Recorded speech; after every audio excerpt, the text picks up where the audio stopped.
जादुई विशाल आम की बाइक। शहर से थोड़ी ही दूरी पर जंगल के पास एक किसान रहता था।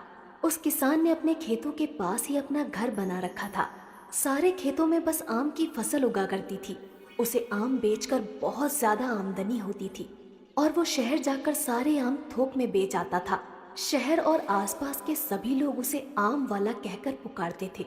उस आम वाले का एक छोटा बेटा भी था जिसका नाम कमल था। कमल शहर में रहकर नौकरी करता था और जब कभी भी उसका मन होता था तो वो अपने पिता के घर आ जाता था, क्योंकि शहर से उसका घर बस थोड़ी ही दूरी पर था। रक्षाबंधन से ठीक एक दिन पहले कमल शहर से अपने घर वापस आ जाता है और अपने पिताजी से कहता है, पापा, मैं रक्षाबंधन की छुट्टी लेकर घर आ गया हूँ और अगले 3-4 दिन तक यही रहूंगा। वो आम वाला कहता है, हाँ बेटा, तुम अंदर जाकर आराम करो, मैं जरा खेत देख कर आता हूँ। आजकल रात को बहुत सारे जानवर घुस आते हैं। वो किसान खेत देखने चला जाता है और थोड़ी देर बाद वापस आ जाता है। कमल अपने पिताजी से कहता है, पापा, मुझे लगता है हमें अब आम की खेती नहीं करनी चाहिए। एक तो आम केवल गर्मियों में होते हैं और फिर साल भर इंतजार करना पड़ता है। इससे अच्छा हम कोई ऐसी खेती क्यों ना करें जो पूरे साल भर पैदा होती हो और इससे हमें बहुत ज्यादा आमदनी भी होगी। तब कमल के पिताजी कहते हैं, तुम ठीक कहते हो बेटा, लेकिन मैं आम की खेती नहीं छोड़ना चाहता। मेरे बाप दादा भी आम की खेती किया करते थे। इतना कहकर कमल के पिताजी अंदर चले जाते हैं और कमल सोचने लगता है, अब पिताजी तो आम की खेती छोड़ने वाले नहीं। मुझे शहर जाकर कोई ऐसी दवा लानी होगी जिससे हमारे आम पहले के मुकाबले कई ज्यादा बड़े हो जाए। इसके बाद रक्षाबंधन की छुट्टियां खत्म हो जाती हैं और कमल वापस शहर चला जाता है।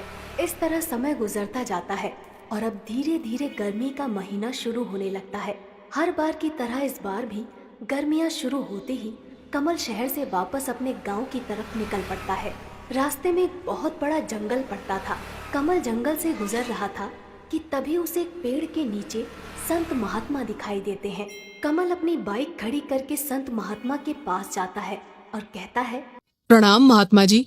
कमल की आवाज सुनकर महात्मा जी अपनी आंखें खोलते हैं और कमल से कहते हैं, आयुष्मान भव। बोलो बेटा, क्या कहना चाहते हो?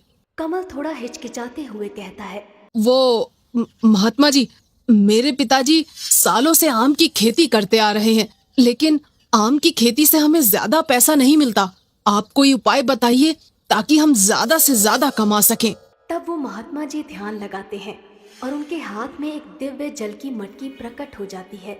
महात्मा जी कमल से कहते हैं, बेटा, ये जादुई दिव्य जल है।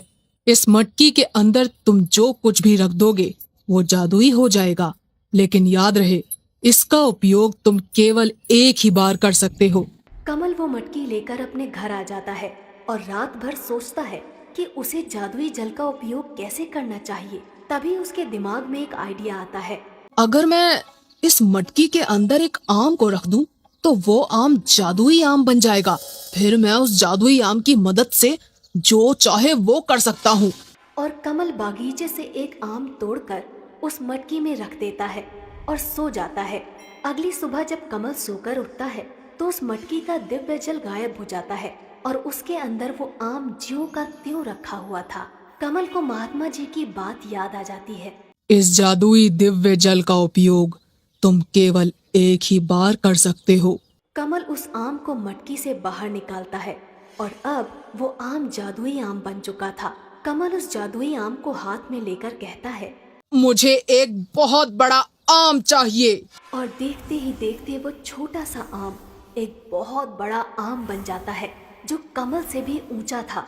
ये देखकर कमल की खुशी का ठिकाना नहीं रहता और वो खुशी से नाचने लगता है।